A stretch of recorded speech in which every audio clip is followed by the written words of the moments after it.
حضور اقدس صلی اللہ علیہ وآلہ وسلم نے فرمایا، اس دن جب کوئی سایہ نہیں ہوگا، 7 اشخاص کو اللہ تعالیٰ اپنے عرش کا ٹھنڈا سایہ بخشیں گے۔ پہلا عادل حکمران، دوسرا وہ جوان جس کی جوانی اللہ کی یاد میں گزری، عبادت میں بسر ہوئی، تیسرا وہ شخص جس کا دل مسجد کے ساتھ لگتا ہے، چوتھا وہ شخص جس کو کسی عورت نے دعوت گناہ دی یا مرد نے دعوت گناہ دی تو اس نے جواب میں کہا میں اللہ سے ڈرتا ہوں، پانچواں وہ شخص کہ جس نے مخفی انداز سے صدقہ کیا کہ جو دائیں ہاتھ سے صدقہ کیا بائیں ہاتھ کو خبر نہ ہوئی،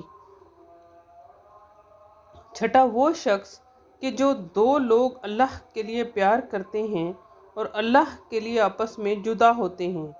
ساتواں وہ شخص جس نے تنہائی میں بیٹھ کر اللہ کا ذکر کیا اور اس کی آنکھوں سے آنسو بہہ گئے۔ جن 7 اشخاص کا ذکر ہے وہ صحیح بخاری اور صحیح مسلم میں ہے۔ حضور علیہ السلام نے ارشاد فرمایا، 7 یظلہم اللہ تعالی فی ظلہ یوم لا ظل الا ظلہ،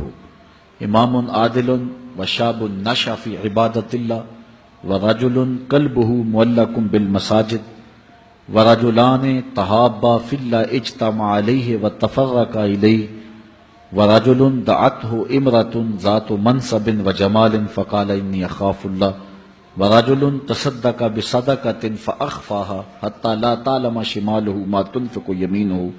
ورجل ذكر الله خاليا ففادت عيناه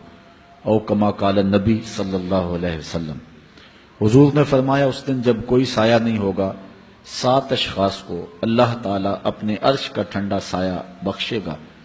ان میں سے پہلا عادل حکمران ہے،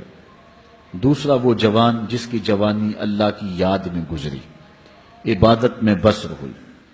تیسرا وہ شخص کہ جس کا دل مسجد کے ساتھ لگتا ہے، چوتھا وہ شخص جس کو کسی عورت نے دعوت گناہ دی یا کسی عورت کو کسی مرد نے دعوت گناہ دی تو اس نے جواب میں کہا میں اللہ سے ڈرتا ہوں، اور پانچواں وہ شخص کہ جس نے مخفی انداز سے صدقہ کیا کہ جو دائیں ہاتھ میں خرچ کیا بائیں کو اس کی خبر نہ ہوئی، اور چھٹا وہ شخص کہ جو 2 لوگ اللہ کے لیے پیار کرتے ہیں اور اللہ کے لیے آپس میں جدا ہوتے ہیں، اور 7واں شخص کہ جس نے تنہائی میں بیٹھ کے اللہ کا ذکر کیا اور اس کی آنکھوں سے آنسو بہہ نکلے۔ تو یہ 7 اشخاص قیامت کے دن عرش الہی کے گھنے سائے تلے ہوں گے، اور انہیں حوض کوثر کا جام دیا جائے گا، اور جسے حوض کوثر کا جام عطا کر دیا جائے گا 50,000 سالوں پر مشتمل اس ایک دن میں اس کو دوبارہ پیاس نہیں لگے گی۔ تو وہ دن انتہائی سخت دن ہے، اللہ تعالیٰ اس کی سختیوں سے ہمیں محفوظ فرمائے۔